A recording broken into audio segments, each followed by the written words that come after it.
Money for jobs. Not for war. Money for health care. Not for war. Correct. Money for housing. Not for war. Money for housing. Not for war. Money for schools. Not for war. Money for health care. Not for war. Money for our community. Not for war. Money for the infrastructures of our city. Not for war. What is that we're pushing for? What is this resolution all about? Why does it still so many great leaders in this city of New York, in the whole nation, that question of why we invest trillions and trillions of dollars in the military sector? If the mayor of the city of New York met with the other mayors throughout the nation and they passed a resolution questioning and opening the conversation about why we need to have this discussion at the local levels. And President of Veterans for Peace, Chapter 34, Susan Schnall. Good morning, everybody. Oh, yes, I know, but I was following the So it has been, for some of us, over 50 years that we have been working on peace and social justice issues. I know that I have to turn around, right? I just said, for some of us, it's been 40, 50, 60 years that we have been working on peace and social justice issues. And my main comment today was to talk about Veterans for Peace, who are people who have been to war and said, enough. We need to turn our efforts into peace issues, to spend our resources for domestic issues, to provide health care and housing and education for everybody. It is time to move the money. Time to move the money. To move the money for domestic issues, to take care of our children, to take care of people in need, to make sure that we continue to take to the streets and make sure that our public officials, and thank you for being here today, to support, move the money from war, move the money from destruction, move the money from death to social issues. So for all of us, it's to move the money. Move the money. Thank you. Next up is Molly Nolan, representing Brooklyn for Peace. For over 3 decades, Brooklyn for Peace has been protesting against American wars and military interventions abroad, against the dangerous militarization of our society at home, and against the outrageous military budget. $686 billion last round, that's over 50% of discretionary federal spending, and that doesn't count the cost of wars in Iraq and Afghanistan. Those are all funded with supplementary appropriations. The U.S. spends over 1/3 of the world's military spending. It spends more money than the next 7 or 8 countries combined on its military. It doesn't make us safer, but more importantly, we can't afford it. If we want to have the kind of programs we need, better schools, affordable, accessible health care, decent, affordable housing, a functioning subway system, we have to move the money. If we want to deal with global warming and implement the Green New Deal, we need to move the money from the military. We need to do it in order to fund the Green New Deal. We also need to do it because the military is one of the largest emitters of CO2 in the world. Brooklyn for Peace has been on the streets over the last several years at street fairs, polling people who are out for street fairs about how they want their federal tax dollars spent. Overwhelmingly, they want it spent on social programs and jobs, the environment, and education. They don't want it spent on war. They have spoken out. It's time for the City Council to speak out, to support this resolution, and to hold public hearings on this important issue. We won't be able to build the kind of New York City we want and need unless we move the money now. Michael Klein, U.S. Labor Against the War, New York City chapter. And emeritus professor of economics at SUNY Stony Brook. And a constituent of this fine gentleman right here for 21 years up in Washington Heights. So, I'm from U.S. Labor Against the War. We represent about a dozen different unions and labor federations here in New York City and around the country, over 160 labor federations. And we stand opposed to these wars and to move the money. We all know here, everybody knows, that we need more services and we need more money in New York City. We work here, we live here, we try to provide services for our people here, so we know what's involved. I want to just put in some numbers here to give people an idea of what's involved with this military budget. President Trump has proposed a budget, and Congress is going along with it, that takes 59% of all the discretionary money and puts it into the military. Almost 60%. By comparison, 5% goes for housing, 5% goes for education, 3% goes for transportation, 59% goes for the military. So what is that? That is an outrage. That is an insult to the people of New York City. That is an insult to the people of the world. We spend, as we just heard, more money in our military budget than the next 7 countries combined. 5 of those are our own allies. So what are we talking about here? It is just an outrage what this country is doing in our name, and we are here to put a stop to it. Now, the National Priorities Project has done a calculation for us about what this all means for New York City. So let me just give you a clue. If we would take, not the whole military budget, let's just cut it by 10%. If we cut the military budget by 10%, that's still more than half of the discretionary budget goes to the military. So we aren't crippling our national defense. Let's just take 10%. Here's what we would get in New York City. If we would take the money that New York City pays in income tax to the federal government, and that part of it goes to the military budget, and take 10% of that and bring it back, it would be about $2.5 billion a year. Now what could you do with that money? Well, you could get over 5,000 school teachers. And on top of that, you could get almost 7,000 clean energy jobs. And on top of that, you could get over 9,000 infrastructure jobs. And on top of that, you could get almost 50,000 Head Start slots for our kids. And on top of that, you could get another 40,000 military vets getting VA benefits.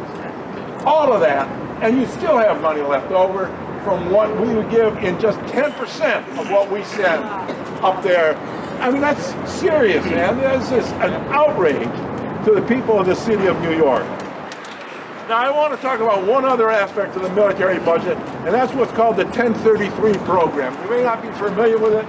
This is a program that gets the Defense Department to send military equipment to our cities. And there's fairs all over this country where police departments can go and pick up military hardware, and the federal government will pay for it.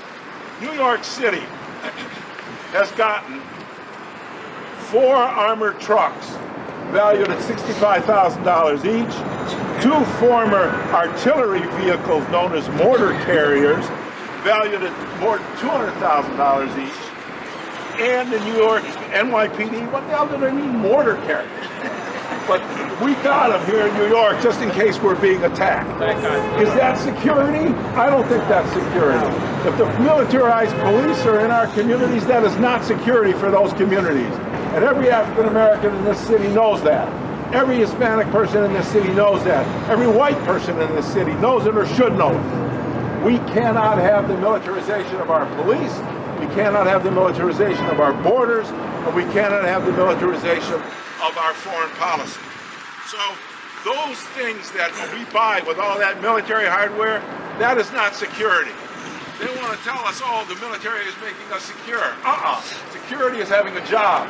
Security is having a house that you can live in. Security is having a school where you can put your kids and have them learn something. That's security. That's why we say books, not bombs. That's why we say healthcare, not warfare. Subways, not submarines. Housing, not Humvees. Or housing, not barracks. You don't want to give up the alliteration. So we're very grateful from U.S. Labor Against the War, from the labor movement in New York City, to Councilman Rodriguez and to allies in the city council to take up this question and hold hearings so that the whole city can learn about these things, so that we can have an airing of these facts and get our delegation in Congress, our delegation in the Senate, to understand that here in New York City, we want to move the money. And we want the city council to step up and make that same statement after hearing evidence to this effect. So in that way, I'm happy to represent U.S. Labor Against the War, the New York City chapter, and be with all of you here, our allies, and again to thank Councilmember Rodriguez for his leadership in this. And we are pledging here to work together with everybody as the work continues. And it will. The money.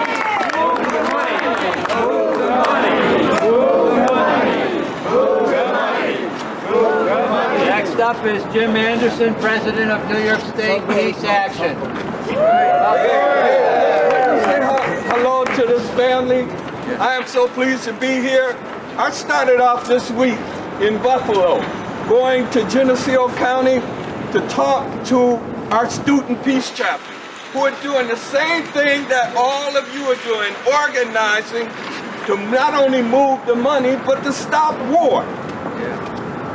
I left there and was in Albany yesterday, where you know they were rallying and lobbying for fair elections and for criminal justice reform. I am super pleased to be here today with you and with a strong, bold councilman who is speaking truth, and not only speaking it, but moving it through a resolution that I hope will begin to cause a tidal wave across the state and our city. We need elected officials who represent not only the interests of their communities, but for humanity. That's right. Councilman Rodriguez, thank you. Let me tell you, I'm also bringing you a message of solidarity. Because as you know, in many of our social justice movements, the frame is runaway inequality. And it focuses on the economic destruction that is happening to workers and the opportunities to not only do business, but to own business. This runaway inequality hurts healthcare, education, housing, school, everything that you can think of. It is the war who is hurting us. And it is misguided statesmen, or I should say it is misguided politicians who have lost their statesmanship to represent our interests. This is huge, y'all. I'm going to end by telling you Citizen Action understands this is an intersectional moment. There's no issue that is not affected by war, and if we don't stop the money's being robbed out of our community to support a wrong warfare that is happening all over the place, and if we don't do something that is demonstrative like you're doing here in New York City, in the rest of our city, to push back on a wayward Congress and a psycho president who has been taking money and shifting it away from our needs.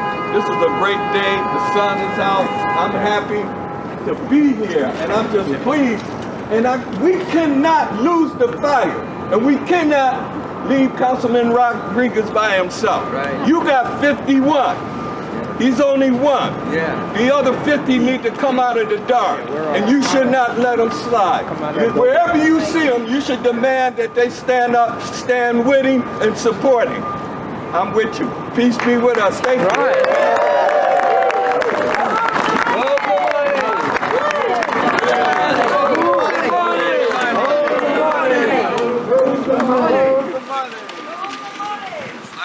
speaker is Joe Jameson from the Queens Peace Council. Joe? Thank you. I was in the room when, with Mike Zweig and others, when the council member promised to have this press conference, and so he's a man who keeps his promises. So I thank you and commend you, Councilmember Rodriguez. Yeah. This is very timely because over the last couple of years, the city has had its relatively full coffers. But now we're going into a darker time economically. A recession is on its way. And the occupant of the White House, who gave us a $716 billion military budget last year, is pledging a $750 billion military budget this year. And we live in a country where I had to go through 10 stations to get here. And I have to step over the homeless. We have a lot of lip service to the problem of homelessness in this city. And you have to step over the homeless to get anywhere, in Penn Station or anywhere else. So we've got to find the money, and the money's going to be more difficult to find in the coming days. So this issue moves front and center right now. So it's time to move the money, and I commend and thank Councilmember Rodriguez for putting this on the front burner. And it's up to us, the grassroots, to mobilize the other 50 members of this council to support his resolution. Thank you. Money for human needs, not for war. Money for human needs, not for war. Money for human needs, not for war. Next up is Sarah Manasra for Code Pink, New York City. Let's hear it for Sarah and her coming little one. Yes. Who will benefit from what we're doing. Hi everyone. I'm Sarah from Code Pink, and I'm also an active member of the Muslim-Jewish Solidarity Committee and the New Sanctuary Coalition. And we believe in the end to United States wars and militarism. I'm not going to repeat what everyone else said because everyone made great points, but I'm actually going to talk about my own life. I'm 30 years old. When I was 13, our country invaded Afghanistan. When I was 15, we invaded Iraq. Those wars are still going on. That means over half of my life, we've been at unnecessary wars that have killed so many more people than 9/11, which was used as justification for those wars. And it's not acceptable. I think about, so I'm gonna have a child in probably less than a month. And I think about my child's future. And I think that our country is actually spending more money killing children in Iraq, in Afghanistan, in Yemen, in Somalia, and separating children at the border and putting children in jail here than my child will receive in healthcare and education. When I go on maternity leave, this is the only quote-unquote developed country that doesn't have automatic paid family leave. New York State just passed a policy like a few months ago to guarantee 10 weeks. So why is there more money being spent to kill children than to give families support to have children here? It's disgusting. That's pretty much all I have to say. We have to remember that all of our institutions are invested in war, not only city government and national government, but our banks, our universities, our unions are invested in companies that profit from war. This is not acceptable. So along with moving the money and reducing the military budget, we need to work on divesting all of our institutions from war. And I hope... Babies, not bombs. Babies, not bombs. So I hope that in my lifetime, we'll have people who have more resources for having children than killing children. Right. That's it. Thank you. Next up, representing Judson Memorial Church, Real Peace Church, the heart of Manhattan, is Alan Hunter. Alan, please step forward. All right, Judson. Thank you very much. One good thing about coming this far down. The camera. Ooh, the cameras. One good thing about coming this far down and speaking is that pretty much a lot of what I've said has already been said. So I've cut out the middle of this thing and it'll be a little shorter, hopefully. Judson Memorial Church supports Resolution 747. It has long opposed militarism and supported domestic policies that sustain and enrich the lives of all who live here. Moving money from the military to meet needs at home would not only benefit New Yorkers and residents across the country, it would also be best for many people elsewhere. If funds used to bomb other countries went to affordable housing here, the U.S. might well destroy fewer homes abroad. If transportation, schools, and healthcare were all priorities here, it could mean the U.S. would destroy fewer schools, hospitals, and roads abroad. That's to say, moving the money here for people here would be good for people everywhere. Finally, just to get rid of the middle that you've heard already, Judson Memorial Church urges the City Council to pass Resolution 747 to hold public hearings, to join the hundreds of cities across this country to demand that the federal government move the money from killing to caring. Thank you. Next up is Marcia Newfield, retired adjunct professor at CUNY and a PSC rank and file member. And by the way, I want to thank our rank and file PSCers here today. Hello, I want to talk about responsibility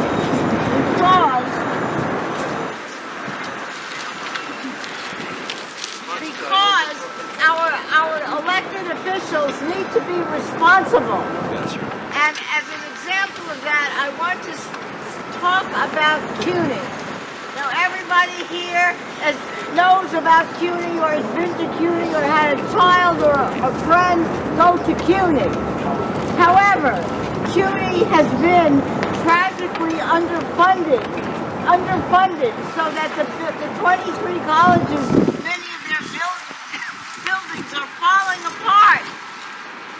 Their adjuncts who teach 60-70% of the courses are grossly underpaid so they can get on food stamps. So I want to read to you something from 1849, which was the first declaration of the sanction of CUNY. It was called the Free Academy, and it said, the Free Academy is now going into operation, 1849. The experiment is to be tried whether the highest education can be given to the masses, whether the children of the people, the children of the whole people can be educated, and whether an institution of learning of the highest grade can be successfully controlled by popular will, not by the privileged few, but by the privileged many. That was the beginning of CUNY, and yet our elected officials appointed to the Board of Trustees and the people in the state who have to vote on the budget are shortchanging CUNY. So that means they are shortchanging the children of the masses. They don't want us to be educated. They don't want our children to be educated. They don't want our teachers to be motivated. Make them responsible by moving the money. That's right.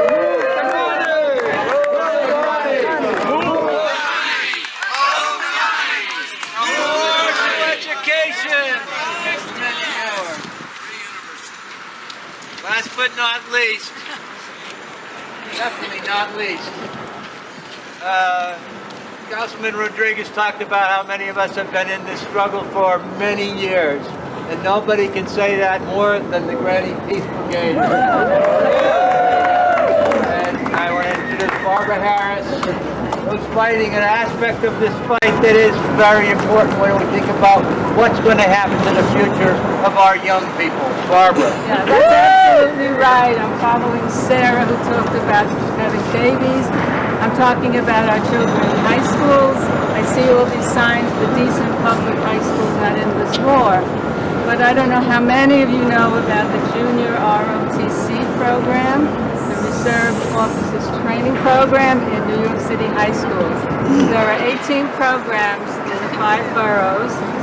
The council has an education budget levy of $1.6 million to pay for that program.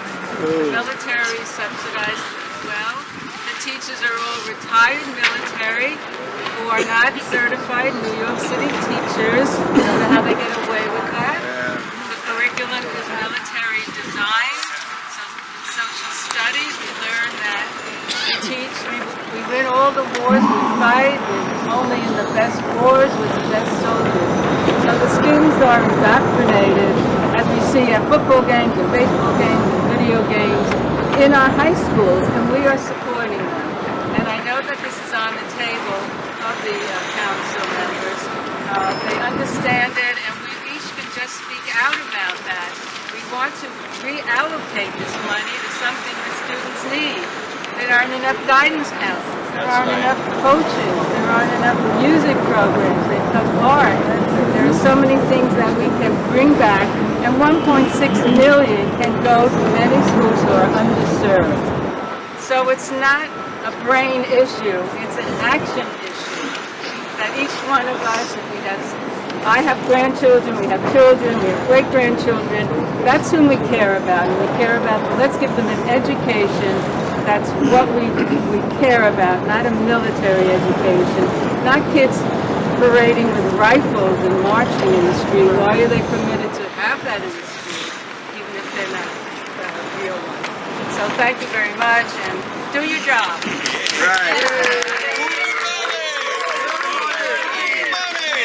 We're going to wrap this up, but I want a very important message is that all of us, and I mean all of us, need to be contacting Speaker Johnson's office.